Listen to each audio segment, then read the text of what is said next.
കുറ്റവാളിയായി അടുത്ത അന്വേഷണം ആരംഭിക്കുന്നതിന് മുമ്പ് അദ്ദേഹം ഇന്ന് രാവിലെ മരണത്തെ പുൽകി. അത് അയ്യപ്പൻ്റെ ശിക്ഷയാണോ എന്നറിയില്ല. ശാരീരികമായിട്ടുള്ള അവശതകൾ ഉണ്ടാകാൻ സാധ്യതയുള്ളതുകൊണ്ട് ഉത്തര നക്ഷത്രക്കാർ ആയുർവേദ ചികിത്സ. നമസ്കാരം. മനുഷ്യൻ്റെ ആഗ്രഹങ്ങൾ ആകാശത്തിനും അപ്പുറത്താണ്. അവൻ മരണത്തെക്കുറിച്ച് ചിന്തിക്കുന്നില്ല, അവൻ്റെ ശാരീരിക അവശതകളെക്കുറിച്ച് ചിന്തിക്കുന്നില്ല, അവൻ സുഖഭോഗങ്ങളെക്കുറിച്ച് മാത്രം ചിന്തിക്കുന്നു. അവനിലേക്ക് വന്നു ചേരുന്ന സൗഭാഗ്യങ്ങളെക്കുറിച്ച് മാത്രം ചിന്തിക്കുന്നു. അന്യൻ്റെ മുതലിനെക്കുറിച്ച് ചിന്തിക്കുന്നില്ല. പക്ഷേ അന്യൻ്റെ മുതൽ എങ്ങനെയാണ് തനിക്ക് സ്വന്തമാക്കാൻ കഴിയുന്നത് എന്ന് ചിന്തിക്കുന്നു. അന്യൻ്റെ മുതൽ ആഗ്രഹിക്കുന്നു എന്നുള്ളതല്ല, ചിന്തിക്കുന്നതല്ല. അന്യൻ്റെ മുതൽ ചിന്തിക്കുന്നുണ്ട്. എങ്ങനെയാണ് അന്യൻ എങ്ങനെയാണ് ഇത്രയും പണം വന്ന് ചേരുന്നതെന്ന് ചിന്തിക്കും. തനിക്കത് ലഭിക്കുന്നില്ലല്ലോ എന്ന് ചിന്തിക്കും. തനിക്കത് ലഭിക്കാനുള്ള മാർഗം എന്താ എന്ന് ചിന്തിക്കും. എങ്ങനെയെങ്കിലും അത് ആരുടെയാണെങ്കിൽ പോലും, അത് സങ്കല്പശക്തി ചൈതന്യമായിട്ടുള്ള ഭഗവാന്റെ ആണെങ്കിൽ പോലും അത്തരം സ്വത്തുക്കൾ, ഭഗവാന്റെ സ്വത്തുക്കൾ സ്വന്തമാക്കാനായിട്ടുള്ള ആഗ്രഹത്തിൻ്റെ പാതയിലൂടെ മനുഷ്യൻ സഞ്ചരിക്കും. എന്നിട്ട് അവനതിൻ്റെ ഭൗതിക സുഖങ്ങൾക്ക് വേണ്ടി അവനത് ആസ്വദിക്കും. അവനത് ആസ്വദിക്കാൻ കഴിയുമോ എന്നുള്ള ചോദ്യം രണ്ടാമത്.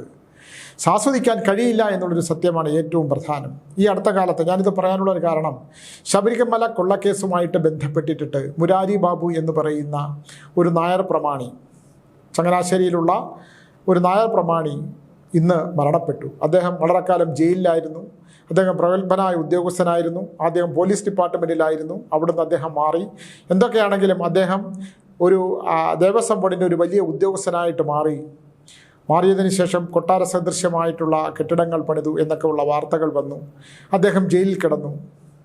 ജയിലിൽ നിന്ന് കുറ്റവാളിയായി അടുത്ത അന്വേഷണം ആരംഭിക്കുന്നതിന് മുമ്പ് അദ്ദേഹം ഇന്ന് രാവിലെ മരണത്തെ പുൽകി. അത് അയ്യപ്പൻ്റെ ശിക്ഷയാണോ എന്നറിയില്ല, അദ്ദേഹം ആ കുറ്റം ചെയ്തിട്ടുണ്ടോ എന്നും അറിയില്ല. പക്ഷെ അദ്ദേഹം കുറ്റാരോപിതനായി എന്നുള്ള ഒരു വലിയ സത്യം നമ്മുടെ മുമ്പിലുണ്ട്. കുറ്റാരോപിതനായി അദ്ദേഹം കുറ്റം ചെയ്തിട്ടുണ്ടോ എന്നുള്ളതൊക്കെ മനുഷ്യൻ്റെ നിയമത്തിൻ്റെ മുമ്പിലും ജനങ്ങളുടെ മുമ്പിലും ഉള്ളതാണ്. നിയമം ജനങ്ങളിലെ അറിയിക്കും ഇദ്ദേഹം കുറ്റാരോപിതനല്ല, ഇദ്ദേഹത്തിൽ ആരോപിക്കപ്പെടുന്ന കുറ്റം സത്യസന്ധമാണ് എന്ന് നിയമത്തിന് ബോധ്യപ്പെട്ടാൽ ദൈവത്തിന് ബോധ്യപ്പെടാൻ കഴിഞ്ഞാൽ അത് ജനങ്ങൾക്ക് ബോധ്യപ്പെടും, അതിൻ്റെ ശിക്ഷ കിട്ടും. പക്ഷേ അതിനേക്കാൾ ഉപരി ദൈവത്തിൻ്റെ ശിക്ഷയാണോ എന്നറിയില്ല. അദ്ദേഹം ഈ ഭൂമിയിൽ നിന്ന് പോയി. നമുക്ക് വേദനയുണ്ട്. ഏത് വേർപാടും വേദന തന്നെയാണ്. അദ്ദേഹം എന്ത് സാഹചര്യങ്ങളോ അല്ലെങ്കിൽ പൂർവ്വജന്മ ദോഷങ്ങളെക്കുറിച്ച് ഞാൻ എപ്പോഴും പറയുന്നത് പോലെ, പൂർവ്വജന്മ ദോഷങ്ങളാൽ അദ്ദേഹം ആ കുറ്റം ചെയ്യാൻ പ്രേരിപ്പിക്കപ്പെടുകയോ ആ കുറ്റത്തിൽ ചെന്ന് പെടുകയോ ചെയ്തതുകൊണ്ട് അദ്ദേഹം സമൂഹത്തിൽ നിലനിൽക്കാൻ പറ്റാത്ത വിധം സമൂഹം എല്ലാ ആദരവും അദ്ദേഹത്തിന് നൽകി ഉയർത്തിക്കൊണ്ടുവന്നിട്ടും സമൂഹം അംഗീകരിക്കപ്പെടുന്ന ഒരു ഔദ്യോഗികമായ ജോലി കിട്ടിയിട്ടും ദേവസ്വം ബോർഡിലെ ദൈവത്തിൻ്റെ പുത്രൻ എന്ന് പറഞ്ഞാൽ ദൈവത്തിൻ്റെ പ്രതിനിധിയായി തന്നെ ജീവിക്കേണ്ടി വന്നപ്പം അപ്പോൾ അദ്ദേഹം പൂർവ്വജന്മ ദോഷങ്ങൾ കൊണ്ടോ അല്ലെങ്കിൽ സാഹചര്യങ്ങളോ കൊണ്ടോ അദ്ദേഹം ദോഷങ്ങളൊക്കെ ചെയ്ത് അദ്ദേഹം ഒരു കുറ്റവാളിയായി മാറുകയും ജയിൽ ശിക്ഷ അനുഭവിക്കുകയും അദ്ദേഹം ഇന്ന് പോലീസ് സ്റ്റേഷനിൽ പോയി ഒപ്പിടേണ്ടി വരികയും നിയമത്തിൻ്റെ മുമ്പിൽ വന്നുപെടുകയൊക്കെ ചെയ്ത് അദ്ദേഹം ക്യാൻസർ ബാധിതനായി ഇന്ന് അമൃതയിൽ വെച്ച് മരണപ്പെട്ടു എന്ന് പറയുന്ന ദുഃഖകരമായൊരു വാർത്ത. ഞാനത് കുറ്റവാളികളെല്ലാം തന്നെ അങ്ങനെ ഓരോ സാഹചര്യങ്ങൾക്കനുസൃതമായി മനുഷ്യൻ്റെ ആഗ്രഹങ്ങൾ പൂർത്തീകരണത്തിന് വേണ്ടി ചെന്ന് പെടുന്നതാണ്. അദ്ദേഹം വലിയ വീട് വെച്ചു, ഇഷ്ടംപോലെ ധനമുണ്ടാക്കി, അതൊക്കെ അദ്ദേഹത്തിൽ വന്നു ചേർന്നെങ്കിലും അദ്ദേഹത്തിന് ശേഷിക്കുന്ന ഒരു വലിയ ജീവിതകാലം മുഴുവൻ നഷ്ടപ്പെടുകയാണ് ചെയ്തത്. അദ്ദേഹത്തിൻ്റെ ആത്മാവിന് ആദരാഞ്ജലികൾ അർപ്പിച്ചുകൊണ്ട് ഞാൻ പറയുകയാണ്, നമ്മൾ തെറ്റുകളിലേക്ക് ചെന്ന് വീഴാതിരിക്കുക. ആഗ്രഹങ്ങൾ ഒരു പരിധിക്ക്, ആഗ്രഹങ്ങൾക്ക് ഒരു അതിർത്തി വരുമ്പോൾ വയ്ക്കുന്നത് വളരെ നല്ലതായിരിക്കും. ഇത് പറയുമ്പോൾ ഞാൻ ഓർക്കുന്നത്, ഞാൻ കാന്തല്ലൂർ ആശ്രമത്തിലിരിക്കുമ്പോൾ ഒരാൾ എന്നെ വിളിക്കുന്നു. ഞാനിത് പറഞ്ഞിട്ടുള്ളതാണ്. ഞാൻ കുലത്തൊഴിലൊക്കെ ചെയ്യണം, അങ്ങനെ ഒരു ഉന്നത കുലജാതനല്ല, എനിക്ക് തന്ത്രശാസ്ത്രങ്ങളൊക്കെ പഠിച്ചിട്ടുണ്ട്, അതുകൊണ്ട് എനിക്ക് അവിടെ പൃഥ്വിരാജ ക്ഷേത്രവുമായിട്ട് ബന്ധപ്പെട്ടും എനിക്ക് കാന്തല്ലൂർ സ്വാമിയായിട്ട് ബന്ധപ്പെട്ട് ജീവിക്കണമെന്നുണ്ട് പറഞ്ഞു. നിരവധി തവണ വിളിച്ചു ഞാൻ അദ്ദേഹത്തിന് ജോലി കൊടുത്തു. അദ്ദേഹത്തിൻ്റെ തന്ത്രശാസ്ത്രങ്ങളെക്കുറിച്ചുള്ള പുതിയ പുസ്തകങ്ങൾ കൊടുത്തു. അദ്ദേഹത്തിന് മനസ്സിലാക്കാൻ കഴിയാത്ത വിധമുള്ള ഒരുപാട് കാര്യങ്ങൾ എനിക്ക് പകർന്നു കൊടുക്കാവുന്നതിലപ്പുറമുള്ള തന്ത്രശാസ്ത്രത്തിലെ താളിയോല കെട്ടുകളിൽ നിന്ന് എനിക്ക് പകർന്നു കൊടുക്കാൻ കഴിഞ്ഞിട്ടുള്ള കാര്യങ്ങൾ അദ്ദേഹം എന്നെ ഗുരു എന്ന് വിളിച്ചു.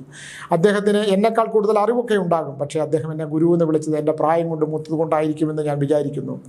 അദ്ദേഹം നമ്മുടെ ഒരു യൂട്യൂബ് ചാനലിൽ ചില ശത്രുക്കൾ, ഒരു യൂട്യൂബ് ചാനലുകാർ എനിക്കെതിരെയും എൻ്റെ ആശ്രമത്തിനെതിരെയും ഉള്ള വാർത്തകൾ സൃഷ്ടിച്ചപ്പോൾ ആ വാർത്തയിൽ ഒരു പ്രധാനിയായി തലേ ദിവസം രാത്രി വരെ എന്നോടൊപ്പം ഉണ്ടുറങ്ങുകയും എന്നോടൊപ്പം എന്നോടൊപ്പം എന്ന് പറഞ്ഞാൽ എൻ്റെ ആശ്രമത്തിൽ കിടന്നുറങ്ങുകയും എൻ്റെ പ്രത്യങ്കരാദേവിക്ക് ഞാൻ പ്രതിഷ്ഠിച്ചപ്പോൾ അതിനൊരു സഹായിയായി നിൽക്കുകയൊക്കെ ചെയ്ത അദ്ദേഹം ഈ നമുക്കെതിരെയുള്ള ആശ്രമത്തിനെതിരെയുള്ള അല്ലെങ്കിൽ ആ ആശ്രമ ആചാര്യനായ എനിക്കെതിരെയുള്ള വ്യാജമായ വാർത്തകൾക്ക് മുമ്പിൽ നിന്നു. അത് എങ്ങനെയാണ് അതിന് കഴിയുക എന്നുള്ളത് ഞാൻ ഹൃദയത്തോട് ഞാൻ പ്രത്യങ്കരാദേവിയോട് ചോദിച്ചൊരു ചോദ്യമുണ്ട്. എങ്ങനെയാണ് ഒരു മനുഷ്യൻ യാചന തേടി വന്ന ഒരു മനുഷ്യൻ, ഒരു അഭയം തേടി വന്ന മനുഷ്യൻ അഭയം കൊടുത്തു എന്നൊരു തെറ്റ് മാത്രമേ ഞാൻ ചെയ്തിട്ടുള്ളൂ. എനിക്കറിയാവുന്ന ആർക്കും കിട്ടാത്ത താളിവലക്കെട്ടുകൾ ഞാൻ അദ്ദേഹത്തിന് പകർന്നു കൊടുത്തു എന്നുള്ളതും സത്യമാണ്. പക്ഷെ അദ്ദേഹം എന്ത് ദ്രോഹം ചെയ്തിട്ടാണ് ഈ ശത്രുക്കളോടൊപ്പം ചേർന്ന്? എന്തിനാണ് ശത്രുക്കളെന്ന് ആ ശത്രുക്കൾക്ക് പോലും ഇപ്പോഴെന്താണ് അവരുടെ നിരപരാധിത്വം പറഞ്ഞ് ഞാൻ കോടതി വ്യവഹാരങ്ങളിൽ നിന്ന് മാറി നിൽക്കണമെന്ന് ആവശ്യപ്പെട്ടുകൊണ്ട് അവരെ മാപ്പ് പറയാം, അവരെ തെറ്റ് ചെയ്ത് ഇന്നയൊക്കെ ആൾക്കാരാണ് എന്നെ കൊണ്ട് ഇതൊക്കെ ചെയ്യിപ്പിച്ചതെന്ന് തുറന്നു പറയാൻ സന്നദ്ധരായി, പലരും തുറന്നു പറഞ്ഞിട്ടുണ്ട്, സന്നദ്ധരായി നിൽക്കുന്നു. പക്ഷേ ഈ ഒരു വ്യക്തിയെ എനിക്ക് മറക്കാൻ കഴിഞ്ഞില്ല. കാരണം അദ്ദേഹം മറ്റുള്ളവരെയൊന്നും എനിക്കറിയില്ലാത്തവരാണ്. അന്നം കഴിച്ച് ഒരു അഭയം തേടി വന്ന അന്നം കഴിച്ച് ജീവിച്ച എൻ്റെ പ്രത്യങ്കരാദേവിയുടെ പ്രതിഷ്ഠയ്ക്ക് എന്നോടൊപ്പം നിന്നയാളാണ്. അതിനൊക്കെയുള്ള അറിവുകളെ അദ്ദേഹത്തിനുള്ളൂ, ആ സ്ഥാനം കാണുകയും. അപ്പോൾ പ്രത്യങ്കരാദേവിയെ സംബന്ധിച്ചിടത്തോളം മുളകാണ്, ശത്രു സംഹാരമല്ല ശത്രുതാ സംഹാരമാണ് വേണ്ടത് എന്നുള്ളതാണ്. അപ്പോൾ നമ്മുടെ ദേവിക്ക് മുളകരച്ച് തേക്കും. എന്താണ്? മനുഷ്യൻ്റെ നീറ്റലുകൾ സ്വന്തമാക്കുന്ന ദേവി. അവിടെ നമ്മൾ മുളക് ഇങ്ങനെ അരച്ച് വെച്ചേക്കും, മുളക് ഹോമിക്കും. ശത്രുതാ സംഹാരം. ശത്രുക്കളല്ല നശിപ്പിക്കേണ്ടത്, ശത്രുവല്ല നശിക്കേണ്ടത്, ശത്രുക്കളാണ് നശിക്കേണ്ടത്. ശത്രുതാ സംഹാരം, എൻ്റെ മനസ്സിലെ ശത്രുതയാണ് നശിക്കേണ്ടത് എന്നുള്ളതാണ്. അപ്പോൾ അവിടെ മുളക്, ഇപ്പം നമ്മളിപ്പോൾ വന്ന കറുപ്പെന്ന് പറഞ്ഞ സിനിമയിൽ കണ്ടില്ലേ, മുളക് ഇങ്ങനെ ഇടിച്ച് അരയ്ക്കുന്ന പോലെ. ഞങ്ങളിവിടെ മുളക് തേക്ക് ദേവിയെ മുളകിൽ കുളിപ്പിക്കും, മുളക് അരച്ച് തേക്കും. അത് അതിൻ്റെ അതിൻ്റെ തന്ത്രശാസ്ത്രത്തിൽ അതിന് പ്രത്യങ്കരാദേവിക്കുള്ള ഒരു പ്രത്യേക ചടങ്ങാണത്. ഇവിടെ സാധാരണ 8 മുളക് ഹോമിക്കും, ഞങ്ങൾ 25 കിലോ വരെ ഹോമിക്കും. അപ്പോൾ ദേശത്തിനും ആ ദേവിയെ മനസ്സിലെടുക്കുന്നവർക്കും ദേവിയുടെ കാൽക്കൽ പിടിക്കുന്നവർക്കും ദേവിയിൽ ജീവിതം അർപ്പിച്ചവർക്കുമുള്ള ആത്മസമർപ്പണത്തിൻ്റെ ഭാഗമായിട്ട് നിനക്ക് ചുറ്റുമുള്ളവരും നിന്നെ ശത്രുതയോട് പെരുമാറുന്നുണ്ടെങ്കിൽ അതിലെ ശത്രുതാ സംഹാരത്തിനുള്ളതാണ് നീ മനുഷ്യൻ്റെ നീറ്റലുകൾ എന്നിലേക്ക് തന്നേക്കൂ എന്നുള്ള സങ്കല്പത്തിൽ നമ്മളെ മുളക് അരച്ച് തേക്കുക ചെയ്യും, മുളക് ഒഴിക്കുകയും ചെയ്യും. അത് അതിൻ്റെ ചടങ്ങിൻ്റെ ഭാഗമാണ്. അയ്യാവാടിയിലൊക്കെ അങ്ങനെയാണ്. നമ്മുടെയും ആ ചടങ്ങിൻ്റെ ഭാഗമായി ആ ചടങ്ങിനെ വളരെ നീചമായി ഇദ്ദേഹം സംസാരിച്ചു, ആ ചടങ്ങിനെതിരെ. എന്നിട്ട് അദ്ദേഹം പ്രഖ്യാപിച്ച ഒരു കാര്യം കൂടെ ഉണ്ട്. ഈ അടുത്തൊരു വർഷത്തിനകം ഈ കർമ്മം ചെയ്ത കാന്തല്ലൂർ സ്വാമി ഉണ്ടാകില്ല, അതിനൊരു സത്യമുണ്ടാകില്ല. കാന്തല്ലൂർ സ്വാമി ഈ ചടങ്ങ് അടുത്ത ഒരു നടത്തുറപ്പിന് ഇദ്ദേഹം ഉണ്ടാകില്ല എന്നൊക്കെ പറഞ്ഞ് അതിൻ്റെ അടിയിൽ വന്ന് പലരും മെസ്സേജൊക്കെ ഇട്ടിട്ടുണ്ട്. പക്ഷേ അദ്ദേഹം ഈ ഭൂമിയിൽ നിന്ന് പോവുക തന്നെ ചെയ്തു. അടുത്തൊരു വർഷത്തേക്ക് അദ്ദേഹം ആ ഭൂമിയിൽ ഉണ്ടായില്ല. കാരണം ഉഗ്രമൂർത്തികളെ ഉപാസനാമൂർത്തിയായി സ്വീകരിക്കുമ്പോൾ അത് ചില ശപഥങ്ങളുണ്ട്. ആ ശപഥങ്ങളും ചില കാര്യങ്ങളുമുണ്ട്. ഒരു കർമ്മി ചെയ്യേണ്ട ചില കാര്യങ്ങളുമുണ്ട്. അതിനെ അതിര് കടന്ന് ചെയ്തു കഴിഞ്ഞാൽ ഉഗ്രമൂർത്തികളായിട്ടുള്ള ദേവി മാത്രമല്ല, അയ്യപ്പ സാന്നിധ്യങ്ങൾ മാത്രമല്ല, ദൈവിക ചൈതന്യ ശക്തികൾ മാത്രമല്ല, അതിൻ്റെ പ്രതിഫലനം കൊടുക്കും എന്നുള്ള കാര്യത്തിലാണ് അദ്ദേഹം മരണപ്പെട്ടു പോയി. എന്തായാലും എനിക്ക് പ്രിയപ്പെട്ടവനായ എൻ്റെ പ്രിയ ശിഷ്യനാണെന്നാണ് അദ്ദേഹം പറഞ്ഞത്. അവസാന കാലത്ത് എന്നെ കാണണം എന്ന് ആഗ്രഹിച്ച ഒരാളാ പറഞ്ഞയച്ചു, എനിക്ക് അബദ്ധം പറ്റിപ്പോയി എന്ന് തെറ്റുകൊണ്ടുപോയി ഒരു കുപ്രസിദ്ധനായ ഒരു പത്രപ്രവർത്തകൻ എന്നെ കൊണ്ടത് ചെയ്യിപ്പിച്ചതാണെന്നുള്ള സ്റ്റേറ്റ്മെൻറ്റൊക്കെ എൻ്റെ കയ്യിലുണ്ട്. പക്ഷേ എന്ത് ചെയ്യാനാണ്?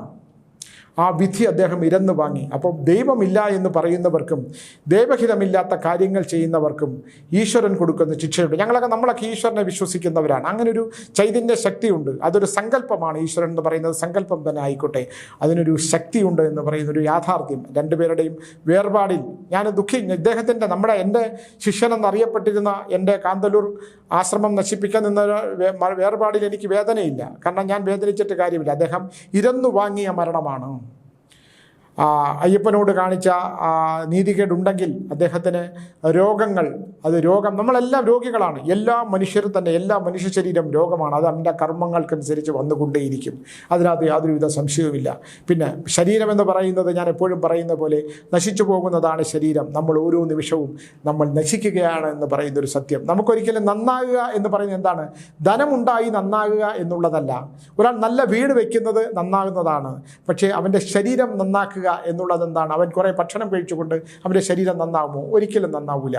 അവൻ്റെ സത്കർമ്മങ്ങൾ, അവൻ്റെ നല്ല കർമ്മങ്ങൾ കൊണ്ട് അവൻ്റെ മനസ്സിന് ശാന്തിയും സമാധാനം ഉണ്ടെങ്കിൽ, അവൻ്റെ മനസ്സമാധാനവും ശാന്തിയുമാണ് അവൻ്റെ സിരകളെ ഉത്തേജിപ്പിക്കുന്നത്, അവൻ്റെ സിരകളെ, അവൻ്റെ ബോധത്തെ, ആ ബോധത്തെ നിർവീര്യമാക്കുന്നതല്ല, വീര്യമാക്കുന്നത് അവൻ്റെ സത്കർമ്മങ്ങളാണ്. അവൻ്റെ മനസ്സിൻ്റെ സന്തോഷമാണ് അവൻ്റെ രക്തയോട്ടം കൂട്ടുന്നത്. അവൻ്റെ സംഘർഷങ്ങളാണ് അവൻ്റെ ജീവിതത്തെ നശിപ്പിക്കുന്നത്, അവൻ്റെ ശരീരത്തെ നശിപ്പിക്കുന്നത്. അപ്പോൾ ശരീരം, നമ്മൾ ഇതൊക്കെയാണെങ്കിലും ഓരോ ദിവസം കഴിയുന്തോറും നമ്മൾ പൂർവ്വജന്മമായി ബന്ധപ്പെട്ട് നമ്മുടെ ശരീരം നാശത്തിലേക്ക് പൊയ്ക്കൊണ്ടേയിരിക്കും. യൗവനവും വാർദ്ധക്യവും, ശൈശവവും ബാല്യവും കൗമാരവും യൗവനവും വാർദ്ധക്യം കഴിഞ്ഞ് ശരീരമില്ലാത്തൊരവസ്ഥയിലുള്ള കർമ്മശുദ്ധി അനുസരിച്ചിട്ടുള്ള സഞ്ചാരത്തെക്കുറിച്ചിട്ടുള്ള ഒരുപാട് ധാരണകൾ, ഇല്ലെങ്കിൽ അത് ബോധ്യപ്പെട്ടിട്ടുള്ള ഒരാളെന്നുള്ള നിലയിൽ ഞാൻ പറയുവാണ്, നമ്മളെപ്പോഴും നല്ല കർമ്മങ്ങൾ ചെയ്യുക. പണം സമ്പാദിക്കുന്നതല്ല, എന്തെങ്കിലുമൊക്കെ പറഞ്ഞ് പണം സമ്പാദിക്കുന്നതല്ല ഏറ്റവും ഉത്തമമായ കാര്യം. ഇന്ന് ഒരു ദേശത്തു നിന്ന് ഒരു കുലീനയായ സ്ത്രീ എന്നെ കാണാൻ വന്നു. അവരെന്നെ കാണാൻ വന്നിട്ട് ഇന്നിപ്പോൾ മുറിപ്പാലത്തെ മാടൻ തമ്പുരാൻ ക്ഷേത്രത്തിൽ 15-ാം തീയതി വരെയുണ്ട്. അവർ എൻ്റെ അടുത്ത് വന്ന സ്വാമി, വളരെ കാലമായിട്ട് ഞാൻ സ്വാമിയെ കാണാൻ ആഗ്രഹിച്ചിരുന്ന ഒരാളാണ്. ഞാൻ ഒരു സ്വാമിയുടെ പിടിയിൽപ്പെട്ടു. ആ സ്വാമിയുടെ പിടിയിൽപ്പെട്ടിട്ട് എന്നെക്കൊണ്ട് ലക്ഷക്കണക്കിന് പൂജയുടെ ഹോമങ്ങളും കാര്യങ്ങളും ഒക്കെ ചെയ്യിപ്പിച്ചു. പിന്നെ അവരുടെ സ്വകാര്യമായിട്ടുള്ള ജീവിതത്തിലേക്കൊക്കെ കടന്നു കയറിയതായിട്ടൊക്കെ അവർ പറഞ്ഞു. ഞാൻ അത്തരം വാർത്തകളൊക്കെ ഞാൻ പറഞ്ഞു, അതൊക്കെ പൊക്കോട്ടെ. ഇപ്പോൾ എന്തായാലും അദ്ദേഹത്തിൻ്റെ സ്ഥിതി എന്താണ്? സ്വാമി വളരെ കാലമായി തളർന്നു കിടക്കുകയാണ്, മഹാപണ്ഡിതനായ ഒരാൾ തളർന്നു കിടക്കുകയാണ് എന്ന് പറഞ്ഞ്, എന്തുകൊണ്ടാണ്? അവർക്ക് അവകാശമില്ലാത്ത ആ സ്ത്രീയെ വിശ്വസിപ്പിക്കുകയും ആ സ്ത്രീ ഇടുന്ന സമ്പത്ത് സ്വന്തമാക്കുകയും ആ സ്ത്രീയുടെ സ്വപ്നങ്ങൾ സ്വന്തമാക്കുകയും ആ സ്ത്രീയുടെ മനസ്സും ശരീരവും ഒക്കെ ഉപയോഗിക്കപ്പെടാവുന്ന തരത്തിലേക്ക് അദ്ദേഹം ചില കർമ്മങ്ങൾ ചെയ്ത് പാകപ്പെടുത്തുകയും ചെയ്തപ്പോൾ ജീവിതത്തിൻ്റെ അവസാന കാലം മരണമില്ലാതെ കിടക്കയിൽ ഇങ്ങനെ കിടക്കേണ്ടി വരുന്ന ഒരവസ്ഥ. ഈ അവസ്ഥകളൊക്കെ തന്നെ ആർക്കും ഉണ്ടാകാം, നിരവധിയുണ്ട്. ഈ ജ്യോതിഷ ശാസ്ത്രവും ഈ ദുഃഖം തേടി വരുന്നവരാണ് മനുഷ്യർ, അല്ലേ? ദുഃഖത്തിന് പരിഹാരം തേടി വരുന്നവരല്ലേ മനുഷ്യർ? ഇപ്പോൾ ജ്യോതിഷ പണ്ഡിതനടുത്ത് വരുന്നതും സ്വാമിമാരടുത്തും ഒക്കെ വരുന്നത് എന്താണ്? അവർക്ക് മനസ്സിൻ്റെ ഒരു സമാധാനത്തിനും ശാന്തിക്കും വേണ്ടിയാണ്. മനസ്സമാധാനത്തിനും ശാന്തിക്കും വേണ്ടി വരെ നമ്മളെന്താണ്, നമ്മളെ കൊണ്ട് ചെയ്യാൻ കഴിയുന്നത് എന്താണോ, അവരുടെ മനസ്സിന് എങ്ങനെയാണോ ശാന്തി കിട്ടുന്നത്, ആ ശാന്തി കിട്ടാൻ നമുക്ക് എന്താണ് ചെയ്യാൻ പറ്റുന്നത്, അത്തരം കാര്യങ്ങളല്ലേ നമ്മൾ പറഞ്ഞു കൊടുക്കേണ്ടത്. അത് ദൈവഹിതമായ കാര്യങ്ങൾ പറഞ്ഞു കൊടുക്കുകയും ദൈവത്തിന് വേണ്ടി നമ്മളാൽ സമർപ്പിക്കപ്പെട്ടിട്ടുള്ള നമ്മുടെ ജീവിതത്തിൻ്റെ ഒരു അംശം സമാധാനപരമായി പകർന്നു കൊടുക്കുമ്പോഴും മാത്രമാണല്ലോ ഈശ്വരൻ്റെ കടാക്ഷം ഉണ്ടാകുന്നത്. നമ്മളിപ്പോൾ രോഗമെന്ന് പറയുന്നത്, ഈ വരുന്നവർക്കും എനിക്കുമുണ്ടല്ലോ സംഘർഷങ്ങളും, എനിക്കുമുണ്ടല്ലോ മാനസികമായ പ്രശ്നങ്ങൾ. ഇതൊക്കെ ഞാൻ അനുഭവിക്കേണ്ടി വന്നാൽ, ഞാൻ ജീവിതത്തിൻ്റെ എൻ്റെ കപട സന്യാസിയുടെ ആത്മകഥ എന്ന് പറയുന്ന പുസ്തകം നമ്മളൊക്കെ ഒന്ന് വായിച്ചു നോക്കൂ. ഞാൻ അനുഭവിച്ച മനോദുഃഖങ്ങൾ, ഞാൻ അനുഭവിച്ച യാതനകൾ, എനിക്കാണെന്ന് വിചാരിച്ച് നമ്മൾ ഉണ്ടാക്കിയ പണത്തിൻ്റെ നഷ്ടങ്ങൾ, നഷ്ടപ്പെട്ടു പോയ സ്വപ്നങ്ങൾ, ബന്ധങ്ങൾ, ഇതെല്ലാം നമ്മൾ ആലോചിച്ച് കഴിയുമ്പം നമ്മൾ ഇതിൽ നിന്ന് വ്യത്യസ്തനല്ല. ആ വ്യത്യസ്തനായി തീരാനായിട്ടുള്ള ചില സാഹചര്യങ്ങൾ ഉണ്ടാകുകയും നമ്മൾ അത്തരത്തിലൊരാളായി മാറുകയും ദൈവത്തിൻ്റെ കാലുകളിൽ അഭയം തേടി ഇരുന്നു കൊണ്ട് ദൈവഹിതമായ കാര്യങ്ങളിലൂടെ ദുഃഖങ്ങൾ തേടി വരുന്നവർക്കൊരു പരിഹാരം പറഞ്ഞു കൊടുക്കാനോ പരിഹാരം കണ്ടെത്താനോ അല്ലെങ്കിൽ അവർക്ക് വാക്കുകൾ കൊണ്ടോ ഒരു നോട്ടം കൊണ്ടോ നമുക്ക് അവർക്കൊരു സമാധാനവും ശാന്തിയും പകർന്നു കൊടുക്കാൻ പറ്റിയാൽ നിൻ്റെ പൂർണ്ണ ജീവിതത്തിൻ്റെ അവസാന കാലത്തെ, നമ്മുടെയൊക്കെ ജീവിതത്തിൻ്റെ ഘട്ടം ഒരു 60 വയസ്സ് കഴിയുമ്പോഴും ജീവിതത്തിൻ്റെ അവസാന ഘട്ടത്തിലേക്ക് നമ്മൾ കടന്നു പോയിക്കൊണ്ടേയിരിക്കുന്നതാണ്. അങ്ങനെ ഒരു മാറ്റത്തിന് നീ വിധേയനായി തീരുമല്ലോ എന്ന്, അവർക്കൊക്കെ മാറ്റമുണ്ടാകുമല്ലോ, നാമും ആ മാറ്റങ്ങൾക്ക് വിധേയമായിട്ടുള്ള ഒരു യാഥാർത്ഥ്യം നമ്മളെല്ലാവരും മനസ്സിലാക്കണം. നമുക്ക് അർഹതയില്ലാത്തത് സ്വന്തമാക്കാൻ ശ്രമിക്കുന്ന, അർഹതയില്ലാത്ത നമ്മൾ ഒരുപാട് കാര്യങ്ങൾ, ഞാനിപ്പം കഴിഞ്ഞ ഇടതുപക്ഷ സർക്കാരിലെ ഒരുപാട് നേതാക്കന്മാരുടെ പതനം, അല്ലെങ്കിൽ അവരൊക്കെ അലങ്കരിച്ചിരുന്ന പദവികളിൽ നിന്നുള്ള പതനം, അവരുടെ ഇന്നത്തെ ഒരു അവസ്ഥ, ഇതെല്ലാം ഈ പച്ചില വീഴുമ്പോൾ പഴുത്ത ഇല വീഴുമ്പോൾ പച്ചില ചിരിക്കും എന്ന് പറഞ്ഞാൽ, ഇന്നലെ വരെ നീ കാറ്റത്താടി ഇങ്ങനെ നിന്നല്ലേ, നീ ഇന്ന് പഴുത്ത് താഴേക്ക് പോകുന്നു എന്ന്. പഴുത്ത ഇല വീഴുമ്പോൾ പച്ചില ചിരിക്കും എന്ന് പഴയ ആൾക്കാർ പറയും. നാളെ നീയും പഴുക്കും, നീയും നിലത്ത് വീഴും എന്ന് പറയുന്ന ഒരു യാഥാർത്ഥ്യം നമ്മുടെ മുമ്പിലുണ്ട് എന്ന് നമ്മളെല്ലാവരും ഓർമ്മിക്കുന്നത് നല്ലതാണ്. മറ്റൊന്ന്, ഇത് ഞാനിങ്ങനെ ഇന്ന് നടന്ന ചില കാര്യങ്ങൾ സൂചിപ്പിക്കുന്നുള്ളൂ. എൻ്റെ മുമ്പിൽ ഒരു കുടുംബത്തിലെ 2 പെൺകുട്ടികൾ വന്നു. അതിലൊരു പെൺകുട്ടിയുടെ കാര്യങ്ങൾ ഞാൻ വളരെ മുമ്പേ നോക്കിയിട്ടുള്ളതാണ്, ആ കുടുംബത്തിലെ കാര്യങ്ങളും നോക്കിയിട്ടുള്ളതാണ്. മറ്റൊരു പെൺകുട്ടി വന്നപ്പോൾ തന്നെ എനിക്ക് അവരുടെ വീട്ടിലെ പ്രേതബാധയെക്കുറിച്ച് മനസ്സിലാക്കി. ഞാൻ പ്രേതങ്ങൾ സഞ്ചരിക്കുന്ന അല്ലെങ്കിൽ നെഗറ്റീവ് എനർജികൾ പാസ് ചെയ്യുന്ന പെൺകുട്ടികളുടെ അല്ലെങ്കിൽ ആൺകുട്ടികളുടെ ശരീരം കണ്ടാൽ എനിക്ക് പെട്ടെന്ന് മനസ്സിലാകും. അപ്പം ഞാൻ ചോദിച്ചു, നമ്മുടെ വീടിൻ്റെ സ്ഥിതി എന്താണ്? ഈ കുട്ടി താമസിക്കുന്ന, അപ്പോൾ അനിയത്തിയും ചേട്ടത്തിയുണ്ട്, ഈ പെൺകുട്ടി താമസിക്കുന്ന വീട്ടിൻ്റെ ആ ഭൂപ്രകൃതി എങ്ങനെയാണ്, നിങ്ങളുടെ വീട് എവിടെയാണ് സ്ഥിതി ചെയ്യുന്നത്, അവിടെ ദൈവവിശ്വാസമില്ലാത്ത ആളാരാണ്, അവിടെ ഈ വീടിൻ്റെ വാസ്തുവിനെ സംബന്ധിച്ചിട്ടുള്ള വിഷയങ്ങൾ മാത്രമല്ല, ഈ വീട് സ്ഥിതി ചെയ്യുന്ന സ്ഥലം എങ്ങനെയാണെന്ന് ചോദിച്ചപ്പോൾ ആ ജ്യേഷ്ഠത്തി പറഞ്ഞു, സ്വാമി ഞങ്ങളുടെ വീട് ഇരിക്കുന്നത് ഒരു വലിയ കുളം നികത്തിയതാണ്, ആ കുളത്തിൽ നികത്തിയതിൻ്റെ പുറത്താണ് ഞങ്ങളുടെ വീടിരിക്കുന്നത്. ആ വീട് അവിടെ ഒരുപാട് പേരുടെ വീടുണ്ട്, അവർക്കൊന്നും പ്രശ്നമില്ല, പക്ഷേ ഞങ്ങൾക്ക് പ്രശ്നമുണ്ട്. ഞങ്ങളുടെ അച്ഛൻ ഇതൊന്നും വിശ്വാസമില്ല, എന്ത് ചെയ്യാൻ പറ്റും? ഞങ്ങളുടെ അച്ഛൻ ഇത്തരം കാര്യങ്ങളൊന്നും വിശ്വാസമില്ലാത്തത് കൊണ്ട് തന്നെ ഞങ്ങൾ അനുഭവിക്കുന്ന ദുരിതങ്ങൾ വളരെ വലുതാണ്, ഞങ്ങളുടെ അമ്മ അനുഭവിക്കുന്ന ദുരിതങ്ങൾ വളരെ വലുതാണ്. എൻ്റെ ഈ അനുജത്തി, അപ്പോൾ ഞാൻ ചോദിച്ചു, നമ്മുടെ വീട്ടിൽ ഒരു പ്രേതബാധയുമായിട്ട് ബന്ധപ്പെട്ടൊരു വിഷയമുണ്ട്, മോളിൽ ഇന്ന സംഭവങ്ങളൊക്കെ സംഭവിക്കാറുണ്ടോ? ഉണ്ട് സ്വാമി. ഞാൻ ആ കുട്ടിയുടെ മുഖത്തെ മാറ്റം, മുഖത്ത് നമുക്ക് എപ്പോഴും അറിയാൻ പറ്റും, ആ മുഖത്തെ മാറ്റത്തെക്കുറിച്ച് ഞാൻ ചോദിച്ചു, ആ മുഖത്തെ കളർ വ്യത്യാസത്തെക്കുറിച്ച് ചോദിച്ചു. അപ്പോൾ പെൺകുട്ടി പറഞ്ഞു, ഞാൻ പറഞ്ഞു നിങ്ങൾ രാത്രി രൂപത്തെ കാണാറുണ്ടോ? ഉണ്ട് സ്വാമി, കാണാറുണ്ട്. ഞാൻ ആലോചിക്കണം, 26 വയസ്സുള്ള ഇല്ലെങ്കിൽ 25 വയസ്സുള്ള ഒരു പെൺകുട്ടി തൻ്റെ മുമ്പിലിരുന്ന് ദൈവമില്ല എന്ന് വിശ്വസിക്കുന്ന ഒരു അച്ഛൻ ഒരു കുളം നികത്തി അതിൻ്റെ പുറത്ത് വീട് വയ്ക്കുമ്പോൾ, ആ ഒരു കുളം നികത്തുക എന്ന് പറഞ്ഞാൽ ആലോചിക്കണം, ഒരു വാസ്തു സംബന്ധിച്ച് പണ്ട് കാലത്ത് ഒരു കുളം ഉണ്ടാകണമെങ്കിൽ അവിടെ എത്ര ദൈവ ചൈതന്യമുള്ള വീടായിരിക്കണം, സ്ഥലമായിരിക്കണം. ഒരു കുളം കൊറ്റ് അവിടെ വെള്ളം ഇങ്ങനെ ദൈവിക ചൈതന്യമുള്ള ജലം ഊറി വരുന്ന സ്ഥലത്തിന് നികത്തുക, എന്നിട്ട് അതിൻ്റെ പുറത്തൊരു വീട് വയ്ക്കുക, അവിടെ പെൺകുട്ടികൾ വസിക്കുക, ആ പെൺകുട്ടികൾക്ക് മഹാദുരിതങ്ങൾ ഉണ്ടാകുക. അപ്പോൾ ഞാൻ ചോദിച്ചു, അവിടെ എന്ത് രൂപത്തെയാണ് കാണുന്നത്? അപ്പോൾ പറഞ്ഞു, ഇങ്ങനെ ഒരു കറുത്ത രൂപമാണ്. അപ്പോൾ അതിനു മുമ്പ് എനിക്ക് ഈ കർണേക്ഷി ഫലത്തിലൂടെ കണ്ടെത്താൻ പറ്റി, ആ കുളത്തിലൊരു ബ്രാഹ്മണ സ്ത്രീ വെള്ളത്തിൽ മരിച്ചതാണെന്നും ആ കുട്ടിക്ക് അധികം പ്രായമില്ല എന്നും. പക്ഷേ ദക്ഷിണശാസ്ത്ര പ്രകാരം അങ്ങനെ ഒരു പ്രേതാത്മാവ് ഈ കുട്ടിയുടെ ശരീരത്തിൽ പ്രവേശിക്കാനുള്ള ആ എനർജി ഈ കുട്ടിയുടെ ശരീരത്തിൽ പ്രവേശിക്കാനുള്ള സാധ്യതയില്ല. പിന്നെ ആര്? അപ്പോഴാണ് ഈ ജ്യേഷ്ഠത്തി പറഞ്ഞത്, അവരുടെ സ്വന്തത്തിൽ ഒരു പെൺകുട്ടി. അപ്പോൾ ഞാൻ ചോദിച്ചു, പൊക്കമുള്ള പെൺകുട്ടിയാണോ? അതെ, പൊക്കമുള്ള പെൺകുട്ടിയാണ്. ആ പെൺകുട്ടി ഭർത്താവുമായി പിണങ്ങി, ഭർത്താവിൻ്റെ വീട്ടുകാരുമായി പിണങ്ങി മണ്ണെണ്ണ ഒഴിച്ച് കത്തിച്ചു, സ്വയം വെന്തുരുകിപ്പോയി എന്നാണ്. ആ വെന്തുരുകിപ്പോയ പെൺകുട്ടി പല വീടുകളിലും സന്ദർശിക്കുന്നു. ഒന്ന് ആലോചിച്ച് നോക്കൂ. ഞാനിത് പറയുമ്പോൾ ഇത് അന്ധവിശ്വാസമായിട്ട് എടുക്കണ്ട. ഇന്ന് എൻ്റെ മുമ്പിൽ വന്ന 2 പെൺകുട്ടികൾ, ആധുനിക യുഗത്തിലെ 2 പെൺകുട്ടികൾ മുമ്പിൽ പറയുകയാണ്, കരയുവാണ്, കരയുവാണ്. എങ്ങനെയാണ് അനിയത്തി? ഈ പെൺകുട്ടി, ഞാൻ നിങ്ങൾക്ക് വിഷാദ രോഗം വരാനും നിങ്ങൾക്ക് സ്വയം ജീവിതം അവസാനിപ്പിക്കാനും ആ മരണപ്പെട്ട പ്രേതാത്മാവ്, പിന്നെ മണ്ണെണ്ണ ഒഴിച്ച് കത്തിച്ച പ്രേതാത്മാവ് നിങ്ങളുടെ ശരീരത്തിലൂടെ നിങ്ങളെ സ്വാധീനിക്കാൻ ശ്രമിക്കും. അപ്പോൾ ആ കുട്ടി പറഞ്ഞു, ശരിയാണ്. ആ കുട്ടിയുടെ മുഖമൊക്കെ വിളറിയിട്ടുണ്ട്, പക്ഷേ നമുക്ക് രക്ഷപ്പെടുത്താൻ പറ്റും, യാതൊരു സംശയമില്ല, യാതൊരു സംശയമില്ല. ആ കുട്ടിയെ രക്ഷപ്പെടുത്താൻ പറ്റും എന്നുള്ള കാര്യത്തിൽ എനിക്ക് നല്ല കോൺഫിഡൻസ് ഉണ്ട്. ഞാൻ പറഞ്ഞു, ധൈര്യമായിട്ടിരിക്കും, ഒന്നും സംഭവിക്കില്ല. അപ്പം കുളം നികത്തി വീട് വെച്ച പിതാവ്, ദൈവവിശ്വാസമില്ലാത്ത പിതാവ്, 2 പെൺകുട്ടികളുണ്ട്. ആ 2 പെൺകുട്ടികളാണ് എൻ്റെ മുമ്പിൽ വന്നത്. അവിടെ ആ കുടുംബത്തിൽ അങ്ങനെ ആത്മഹത്യ ചെയ്ത ഒരു പ്രേതാത്മാവ് സ്വാധീനിക്കാൻ ശ്രമിക്കുകയും തൻ്റെ മുമ്പിൽ ഇങ്ങനെ കറുത്ത രൂപമായി നിൽക്കുന്നത് കണ്ടു എന്നാണ്. എന്നോട് ക്ഷമിക്കണം, ഞാൻ ഈ കഥ ഇന്ന് പറയുന്നതിന്. ഞാൻ ഇന്നിവിടെ DNA പ്രേക്ഷകരോട് ഇത് പറയുന്നത്, ആ കുട്ടികൾ എന്നോട് ക്ഷമിക്കണമെന്ന് ഞാൻ അപേക്ഷിക്കുകയാണ്. ഇങ്ങനെയൊക്കെ ഞാൻ എന്തുകൊണ്ട് ഇത് പറയുന്നു എന്ന് പറഞ്ഞാൽ, ഇങ്ങനെയൊക്കെയുള്ള സത്യങ്ങൾ ഈ ഭൂമിയിലുണ്ട് എന്ന് തിരിച്ചറിയുന്ന വളരെ സത്യമാണ്. ഒരു ഗൃഹം പണിയുമ്പോൾ ആ ഗൃഹത്തിൻ്റെ വാസ്തു സംബന്ധമായ വിഷയങ്ങൾ, ആ ഭൂമി സംബന്ധമായ വിഷയങ്ങൾ, ആ ഭൂമിയുടെ ചരിവ് മാത്രമല്ല, ആ ഭൂമിയിലെ മണ്ണിൻ്റെ താപം, ആ പണ്ട് സർപ്പഭൂമിയാണോ എന്നുള്ള അങ്ങനെയുള്ള ഒരുപാട് വിഷയങ്ങളുണ്ട്. ഇതെങ്ങനെയുള്ള ഭൂമിയാണ്? ഇതിനു മുമ്പ് ഇവിടെ വല്ലതും ഉണ്ടായിരുന്നോ? ഇവിടെ ക്ഷേത്രഭൂമിയായിരുന്നോ? ഇവിടെ സഞ്ചാരമുള്ള ഭൂമിയാണോ? ഇത് ശ്മശാനമാണോ? ഇവിടെ ശവങ്ങൾ അടക്കിയിട്ടുള്ള ഭൂമിയാണോ? നാൽക്കാലിക അടക്കം ചെയ്തിട്ടുള്ള ഭൂമിയാണോ? ഇത്തരത്തിലുള്ള നിരവധി കാര്യങ്ങളുണ്ട്. ഇതെല്ലാം നോക്കിയിട്ട് തന്നെ നമ്മൾ വീട് വെച്ചില്ലെങ്കിൽ നമ്മുടെ മനുഷ്യൻ്റെ ജന്മം തന്നെ ഒരുപാട് കാര്യങ്ങളുമായിട്ട് ബന്ധപ്പെട്ടിട്ടുള്ളതാണ്. ഇത് വിശ്വസിച്ചാലും ഇല്ലെങ്കിലും, സ്വാമി ഇല്ലെങ്കിൽ വന്നിരുന്ന് ഇതേപോലുള്ള അബദ്ധങ്ങൾ പറയുന്നുണ്ട്. എൻ്റെ അടുത്ത് ഒരുപാട് പേര് പറഞ്ഞിട്ടുണ്ട്, സ്വാമി ദൈവത്തെ ഓർത്ത് നിങ്ങളുടെ പുസ്തകങ്ങളും കഥകളൊക്കെ ഞങ്ങൾ വായിക്കുന്നുണ്ട്, ഞങ്ങൾക്ക് ഇഷ്ടമാണ്, ഞങ്ങൾ വായിച്ച് ചവിറ്റുകുട്ടയിൽ എറിയും. പക്ഷേ ആ വായിക്കുന്ന സമയം അത്രയും നമ്മൾ വേറൊരു ലോകത്തിലൂടെ സഞ്ചരിക്കും. പക്ഷേ സ്വാമി ഇത്തരം കഥകൾ ആ DNA പോയിരുന്ന് പറയരുത്, അന്ധവിശ്വാസം വളർത്തരുത്.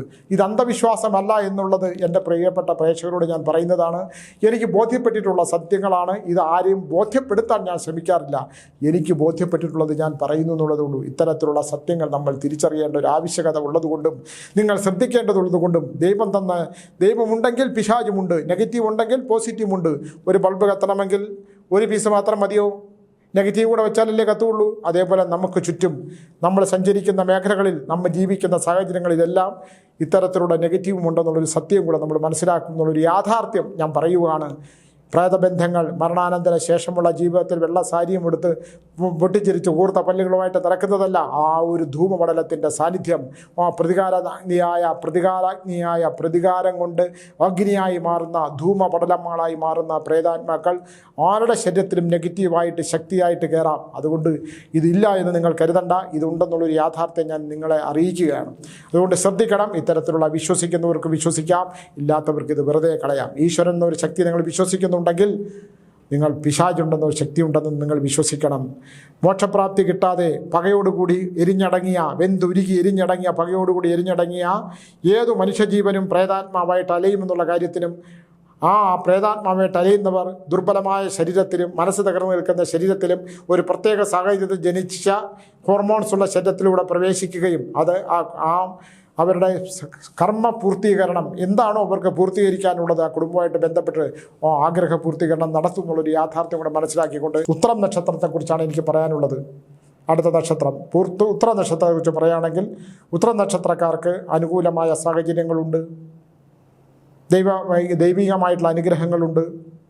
പക്ഷേ നാൽക്കാലികളെ കൊണ്ടുള്ള ദോഷങ്ങൾ, പൂർവ്വജന്മത്തിലെ ദോഷങ്ങൾ അല്ലെങ്കിൽ ഈ ജന്മത്തിലെ ദോഷങ്ങൾ, നാൽക്കാലികൾ കൊണ്ട് ഒരു കോഴിയെ കൊന്നിട്ടുണ്ടെങ്കിൽ പോലും അതിൻ്റെ ദോഷം, പൂർവികർ നാൽക്കാലികൾ ഉത്തര നക്ഷത്രക്കാരുടെ പൂർവികമായിട്ടുള്ള നാൽക്കാലി ബന്ധം കൊണ്ടുള്ള ദോഷങ്ങൾ സഞ്ചരിച്ചുകൊണ്ട് കൈകാലുകൾക്ക് കഴപ്പുണ്ടാകുക, എല്ലുകൾക്ക് ക്ഷതമുണ്ടാകുക, കഴുത്തിന് മുകളിലോട്ടുള്ള രോഗാവസ്ഥ ഉണ്ടാക്കുക, ഗർഭാശയ സംബന്ധമായ രോഗാവസ്ഥകൾ ഉണ്ടാകുക, ഇതൊക്കെ തന്നെ ഉണ്ടെങ്കിൽ പോലും ഇതിനെയൊക്കെ അതിജീവിക്കാനുള്ള ആധുനിക സയൻസിൻ്റെ മരുന്നുകളെക്കാൾ കൂടുതൽ ആയുർവേദ മരുന്നുകളെ ആശ്രയിക്കുന്നതാണ് നല്ലത്. മഴക്കാലമായതുകൊണ്ട് ആരോഗ്യപരമായിട്ടുള്ള കാര്യത്തിന് കാൽമുട്ടുകൾക്ക് നീരുണ്ടാകുക, ശാരീരികമായിട്ടുള്ള അവശതകൾ ഉണ്ടാകാൻ സാധ്യതയുള്ളതുകൊണ്ട് ഉത്തര നക്ഷത്രക്കാർ ആയുർവേദ ചികിത്സ, പ്രമേഹത്തിനുള്ളത് ആയുർവേദം പറ്റില്ല. പ്രമേഹത്തിന് ഏറ്റവും നല്ല മൊഞ്ചാരോ എന്ന് പറയുന്ന ഒരു ആധുനിക ശാസ്ത്രം പ്രമേഹ രോഗികളെ രക്ഷിക്കാനായിട്ടുള്ള ഒരു വലിയ മെഡിസിൻ കണ്ടുപിടിച്ചിട്ടുണ്ട്. നിങ്ങളുടെ പ്രമേഹം 100%, നിങ്ങളുടെ പ്രമേഹം മാത്രമല്ല നിങ്ങളുടെ പ്രമേഹ സംബന്ധമായിട്ടുള്ള സകല രോഗങ്ങൾക്കും ശമനം ഉണ്ടാകും. ഞാൻ എൻ്റെ 10 കിലോ കുറച്ചു മഞ്ചാരോ കഴിച്ചിട്ട്. മഞ്ചാരോ എന്നാണ് ആ മരുന്നിൻ്റെ പേര്. അമേരിക്കൻ മെഡിസിനാണ്, ഇത്തിരി വില കൂടുതലാണ്. അത് 1.5 മാസത്തെ മെഡിസിന് 5 പ്രാവശ്യം എടുക്കുന്നതിന് 12,000 രൂപ എങ്ങാനാണ്. നമ്മുടെ കിഡ്നിക്കാണെങ്കിലും നമ്മുടെ ലിവറിനാണെങ്കിലും നമ്മുടെ ഡയബറ്റിക്കിനാണെങ്കിലും എല്ലാം കൺട്രോളിലേക്ക് വരുന്ന ഒരു മഹാ മെഡിസിനാണ്. അതിന് ആകെയുള്ള ഒരു പ്രശ്നം ദഹനത്തിന് പ്രശ്നമുണ്ടാകും, ഡയബറ്റിക്ക് 100-ന് താഴെ വരും, എല്ലാ അവയവങ്ങളും കൺട്രോളാകും. ഞാൻ കുറിച്ച് 10 കിലോളം കുറച്ചു, 10 കിലോളം കുറയും. അങ്ങനെയാണ് എക്സർസൈസൊക്കെ ചെയ്താൽ ബോഡി ഇങ്ങനെയെങ്കിലുമൊക്കെ നിലനിർത്താം. അങ്ങനെ ഇത്തരത്തിലുള്ള ഒരുപാട് കാര്യങ്ങളുണ്ട്. പ്രമേഹ രോഗികൾ ഉത്തരം നക്ഷത്രക്കാരിലുണ്ടെങ്കിൽ, ഹൃദയ സംബന്ധമായ തകരാറുണ്ടെങ്കിൽ, തൈറോയിഡുകളുണ്ടെങ്കിൽ, ശാരീരികമായ അവസ്ഥകളെക്കുറിച്ച് ചിന്തിക്കേണ്ട ഒരു സമയമാണ് ഉത്തരം നക്ഷത്രക്കാർ. ഉത്തരം നക്ഷത്രക്കാരായ ഭർത്താവും ഉത്തരം നക്ഷത്രക്കാരായ ഭാര്യമാരും കലഹമൊന്നും ഉണ്ടാകില്ല. പക്ഷേ കലഹപ്രിയരാണ്. ഇല്ലാത്ത കാര്യത്തിന് വേണ്ടി വഴക്കുണ്ടാക്കുന്ന ഒരു കാലം ഈ 30 ദിവസത്തേക്കുണ്ട്. അതുകൊണ്ട് കുട്ടികളുടെ കാര്യത്തിൽ ശ്രദ്ധയോടുകൂടി വരിക, കുറച്ച് വിട്ടുവീഴ്ചയോടുകൂടി ജീവിക്കുക. പിന്നെ ആരോഗ്യത്തെ കാര്യം ശ്രദ്ധിക്കേണ്ട ഒരു കാര്യം, ഉത്തര നക്ഷത്രക്കാർ രക്തത്തിൽ കൊളസ്ട്രോള്, ലിവറിനായിട്ടുള്ള ബന്ധപ്പെട്ടുള്ള കാര്യങ്ങൾ, ആരോഗ്യപരമായിട്ടുള്ള കാര്യങ്ങൾ, പ്രമേഹ സംബന്ധമായിട്ടുള്ള കാര്യങ്ങൾ, ഇതെല്ലാം ശ്രദ്ധിച്ചു കഴിഞ്ഞാൽ ഒരു 10 വർഷം കൂടെ നിങ്ങൾക്ക് ആരോഗ്യപരമായി ജീവിക്കാൻ മൊഞ്ചാരോ എന്ന് പറയുന്ന ഒരു മരുന്ന് ഉപയോഗിച്ച് അതിൻ്റെ ഫലം കണ്ട ഒരാളാണ്. ഇപ്പോഴും പല ഡോക്ടർമാരും ഈ മരുന്നുകൾ കുറിക്കാറില്ല. അവരെ അതിനെക്കുറിച്ച് എന്തുകൊണ്ടാണ് ബോധമുണ്ടാക്കാത്തതെന്ന് എനിക്ക് മനസ്സിലായിട്ടില്ല. പല ഡോക്ടർമാരും ഇപ്പോൾ ഇൻസുലിൻ കൂട്ടിവെച്ച് ഇൻസുലിനൊക്കെ കുറച്ചു, നമുക്കൊക്കെ ഇൻസുലിൻ 2 നേരമേ ഉള്ളൂ, വളരെ കുറച്ച്. അപ്പോൾ ഈ മൊഞ്ചാരോ മരുന്ന് ഉപയോഗിച്ച് കഴിഞ്ഞാൽ ഇൻസുലിൻ്റെ അളവ് വളരെ വളരെ വളരെ കുറയും. ഇപ്പോഴും ഇത്തരം മരുന്നുകളെ മാറ്റി നിർത്തിക്കൊണ്ട് കുറേ ഡോക്ടർമാർ ഗുളികകളും ഇൻസുലിൻ കൂടുകയും ഇൻസുലിൻ പമ്പും ഒക്കെ 6.5 ലക്ഷവും 7 ലക്ഷത്തിനൊക്കെ പമ്പുകൾ വെച്ച് പിടിപ്പിക്കുകയാണ്.